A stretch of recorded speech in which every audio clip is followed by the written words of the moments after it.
Welcome to this powerful moment, Business Redefined. Just put your hands together for every person who just came today. Put your hands together. Today we want to focus on business and politics.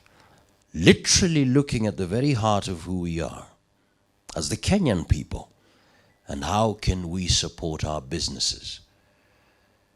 I don't know about you, but when the president made his speech not long time ago in regards to something that is affecting us, it caught my heart.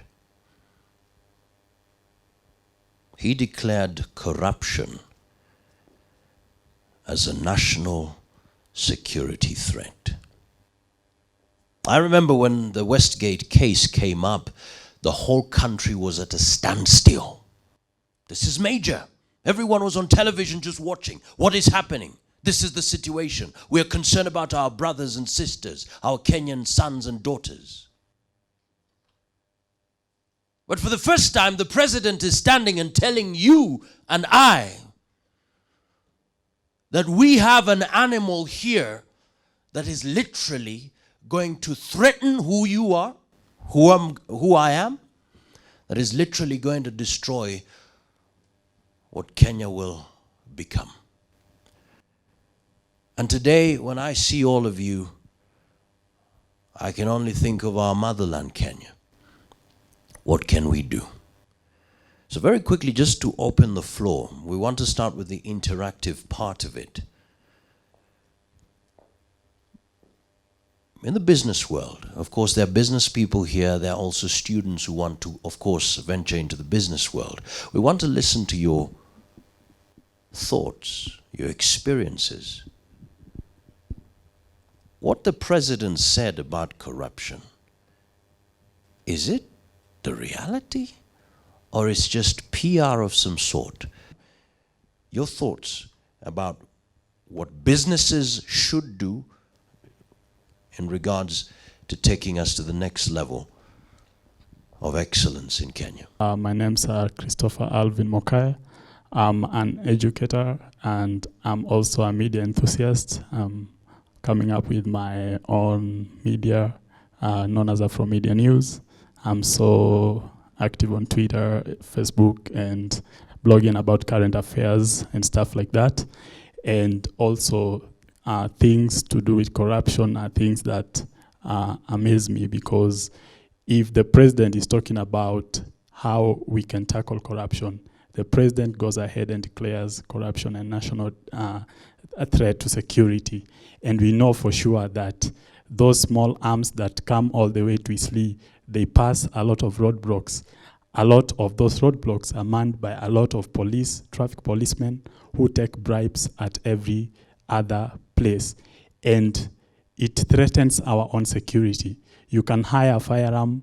Most of them, the other day I was reading in the newspaper that the GSU, they are working in cahoot with cartels. They hire out their firearms so that they go to loot banks, and they go to, robbers come to rob your houses. And whom do you report to? You go to report to the same security officers who hire out their guns. So who is safe?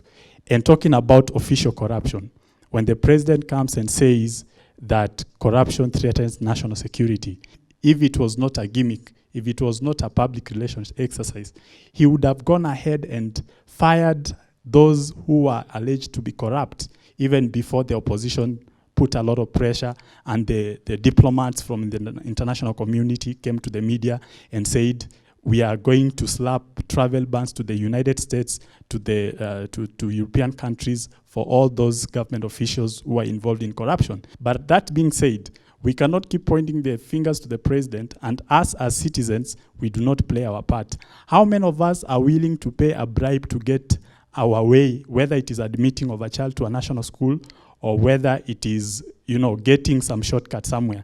If we are doing that and we keep pointing fingers at the president, at the government officials, then we are also not serious. So it takes all of us to come together and acknowledge that corruption is a cancer that will eat us if we stop the blame game and if we actually step up the war on corruption, beginning with our own selves, beginning with our individual selves, and beginning even at our family level. Then that way, I think that is the only way that we can tackle this monster that is called corruption. Got a gentleman here.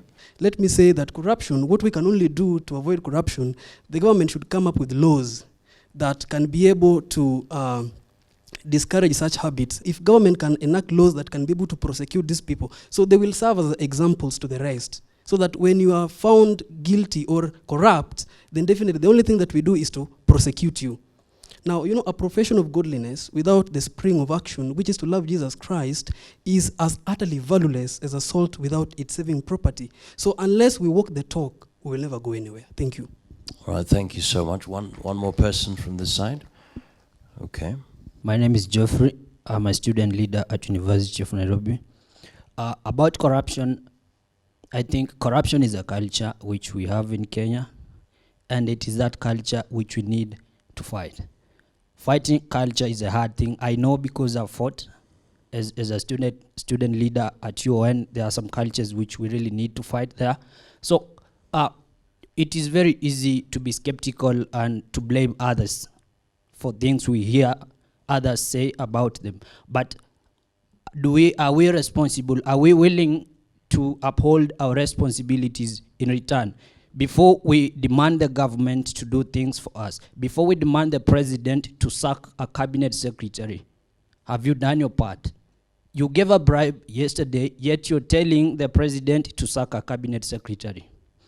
If we are to fight corruption in Kenya, we need citizens who demand reasonable things from the government and citizens who are able and ready to uphold their responsibilities in return. The problems we face cannot be solved by skeptics and cynics whose views are limited to the obvious realities, which one of them happens to be corruption. So before we point our finger to the president, ask yourself whether you've given a bribe, as the brother there said, to have your child or son or daughter get to a national school, or even to bypass a police roadblock. Thank you very much. All right, thank you so much. A round of applause for all those who've given their input. I want to, from this side, a business person who has been in business and you have experienced corruption firsthand, and you'd want to share that so that we get the seriousness of how corruption is affecting businesses in this country. My name is Monene Brian. I'm an architect. Yes. So a couple of weeks ago, we had a tendering process for one of the building designs that I had done. One of the contractors who wanted to win the job, after the meeting, he came to my office and he's like, what can we do to get this project? Like, let's do this. Let's wait for the process to complete. Whoever will win will get the job. He's like, this guy is not bulging. So, okay, we had a second meeting a couple of weeks later. He still came to my office and he's like, so how are we performing as compared to the other bidders? Told him, you're doing good, like all the other bidders. Just give it some time and you might just win. He had this shock on his face, like he was an Indian. How come this guy is not taking this bribe? How come? And it amazed me at his state of surprise. It amazed me because it shows how a lot of us give in at that point. It's a very shortcut to wealth. The amount of money he had come, believe you me, I'd have bought an extra small car for my wife or my 11-month-old baby. So later on, he actually won the contract because his papers were right. This shows that even business people who actually have the right papers and abilities also have to bribe to get projects. So he won, and I doubt, I'm sure he knew I didn't help at all. So he still came to my office, actually on Monday this week. And I'm like, yeah, you won the project, we'll give you the necessary documents for you to fulfill and sign the contract. He pulled out like a small dish which had homemade sweets.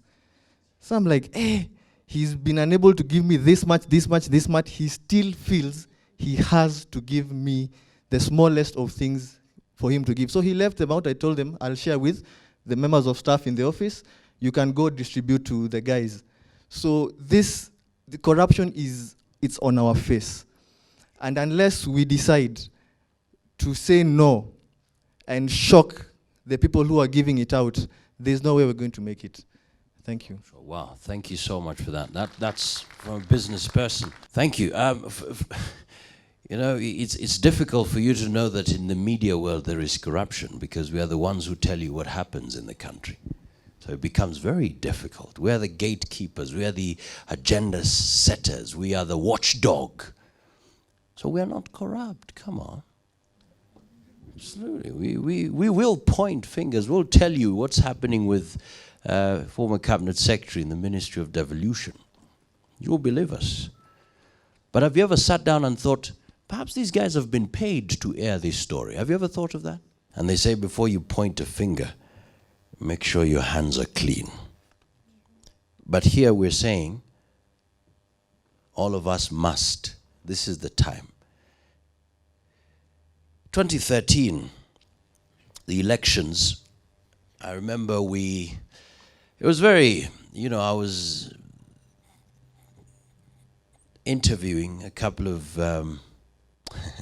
we were interviewing politicians. Of course, the picture outside is, we have to interview all these people to give you a clear picture and so that you make a decision. But behind the curtains, that's not what happens. I mean, you've got to pay your way to be on TV. So the people we put on in front of you are literally people who paid their way. And I remember one politician came in, and after we interviewed him, it was my first time to see somebody that I had not worked for remove a bunch of 1,000 notes. Like this. And we were in the studio. I was like, what is this? And he said, yeah, this is for your chai kidogo. I'm thinking, how do you give us chai? A bunch of what? And I appreciate there was, we had a producer who looked at that, and sort of there was fear. Sometimes there are people who are on another level of corruption. That kind of money does not surprise them. But there are others who are now trying to graduate. So that kind of money sort of, shocks them a bit. So this producer said, we can't allow that kind of money to be given, especially in this studio. So what she was trying to say is, it's okay, we'll receive it, but not here.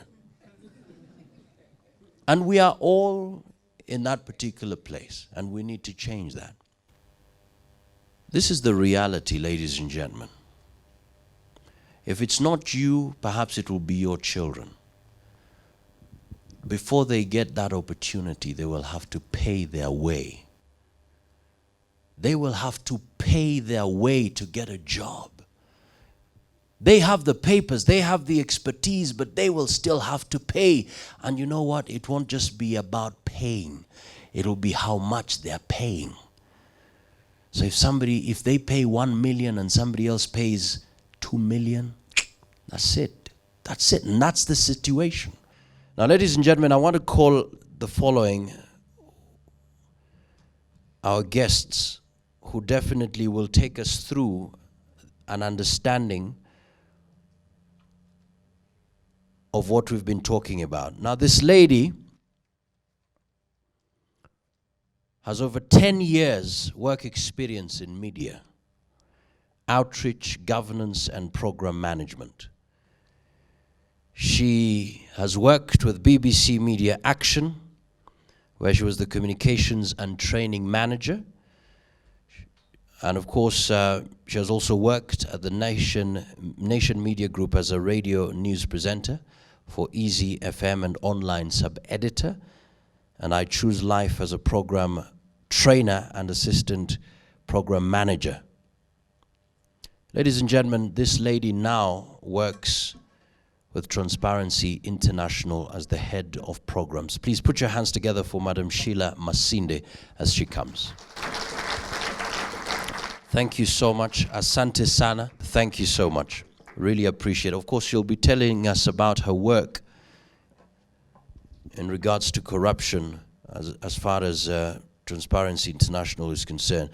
Now, the next guest has been here, has taught us, and he continues to inspire and motivate, empower at the same time. He's an author, a success coach and business mentor for service providers and entrepreneurs.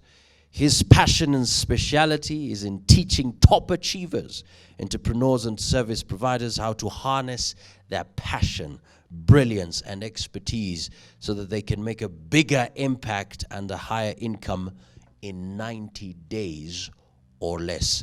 He has a wide professional network and is a member of Toastmasters and a director consultant with BNI, that's Business Network International. And he's the only mathematician who is a motivational speaker. Put your hands together for the CEO and founder of Passion Biz Academy Limited, that's James Karundu. Karibu sana tena. Thank you so much. Please have a seat. Thank you so much. Thank you so much. So, we're going to listen to them. But just for about 5 or 10 minutes, you're going to share your experiences and your lessons in regards to corruption and how it's eating the very fabric of who we are and even the businesses that we have. So we could start with Madam Sheila. Good afternoon. So as Mokazi said, I work for Transparency International. And Transparency International is a non-governmental organization which has been involved in the fight against corruption since 1999 in Kenya. We are part of the global coalition, the global movement called Transparency International, whose headquarters or secretariat rather is based in Berlin. And together as a movement, we're about 100 chapters across the world in different countries. Together, our main interest is to promote good governance and social justice. And we do this in a variety of ways, through advocacy, through research, through capacity building for young people like yourself, for government, for private sector as well. So we work across all sectors. The other approach that we use, I've talked about advocacy, I've talked about research, capacity building, and partnership. For us, partnership is very, very important. And this afternoon, I really hope that I can pass across that message that collaborating and partnering with young people like you, with young people in business is so important for us as TI. We work in various sectors. Some of our key sectors currently as per our strategic plan include water, health, education, the extractives, climate governance, where we look at how money for climate change is being spent, and among other sectors. But just to talk about the private sector, it's among one of the sectors that we find very important in this country. It's very key in terms of generating employment, and it's a key engine for economic growth in this country. So if we don't protect the space of private sector, if we don't protect we don't protect abuse of resources, or we don't ensure that the private sector is governed in a good way, then we risk losing the fight against corruption. So for us, the private sector is also a key sector. So issues around business ethics, ensuring an ethical framework, a framework of integrity among businesses, small or large, is very important for us. I will share much more. I think my 5 minutes are over. Now, you see, we've been told that this is a war, and we know about wars. A lot of wars are not won in a day. So the corruption, the war against corruption, there is no pap, there is no chop. It's like turning around a huge ship in the high seas. It is a small deviation after another small deviation, and in due course, the ship will change course. So, as we think about this, we have to think about it in the long haul. And let's not kid ourselves. There is no one way. There is no the way. Instead, there are many ways. There are many approaches. The key thing here is this: each and every person has a role to play.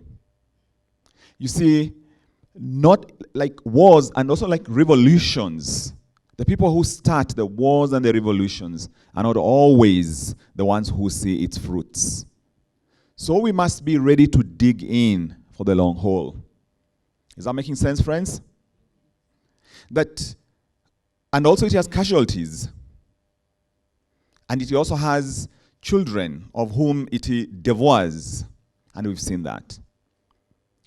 But this is my message for you. Friends, there is hope.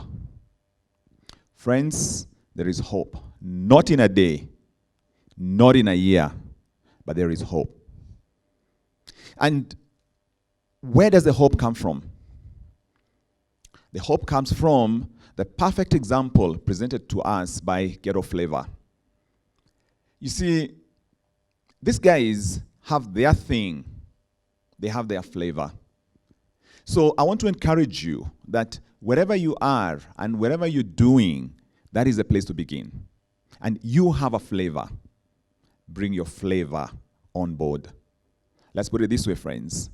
Your voice and your flavor has not been heard. Your contribution has not counted.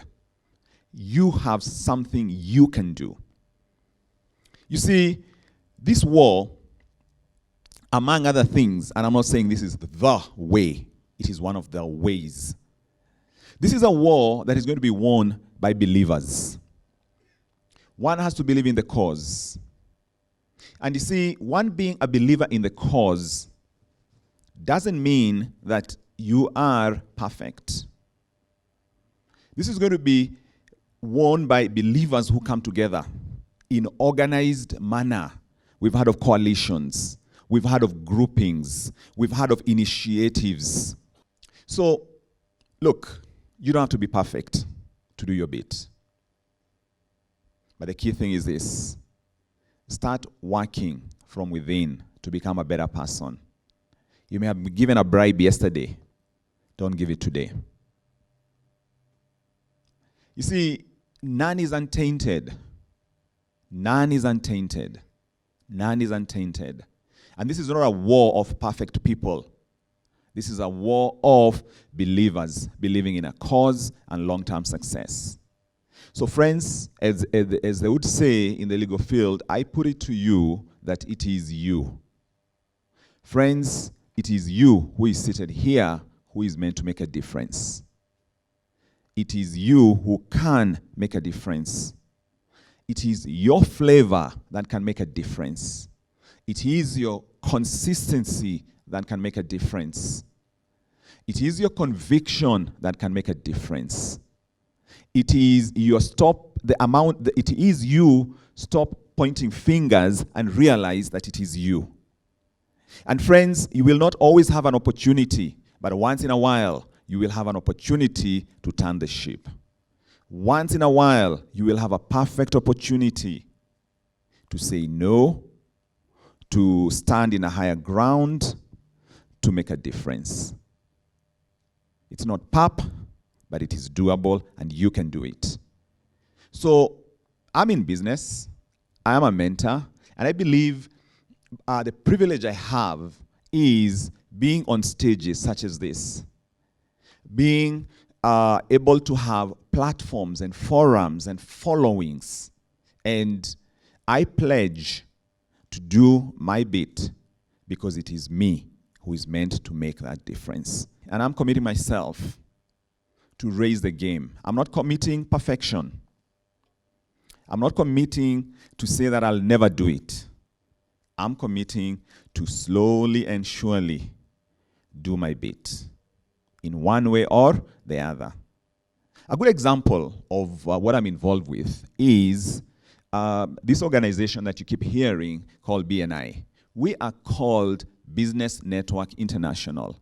And we are a group of business people who come together to do business in a different sort of way, to create a safe space and a forum where we come and share referrals. We share referrals in an open way. We track what we are doing, and there is no corruption there. It is a small space and in a small way in which we are making a difference. And again, we are not perfect. We're still working to improve the accountability, the working together. But I am confident in saying that there's a group of about 500 business owners within Nairobi who are indirectly doing their way. The flavor that is applicable is Business Network International. And we are all committed, and every person who comes in is vetted. And people commit themselves to do their business in a particular manner. It is the coalitions. It is the coming together of believers. In a small way, bit by bit, it can be won. Not today, but in future, it is possible to turn the ship around. Thank you very much. Oh, thank you so much for that. Thank you. It's all right. Thank you so much, Madam Sheila, Mr. Karundu. We really appreciate. Corruption is a phase in development of an economy. Corruption to me is not just an ethical issue, but it's criminal in nature. So my question back to my friend who posed that question is, would you say a crime like murder or manslaughter is necessary?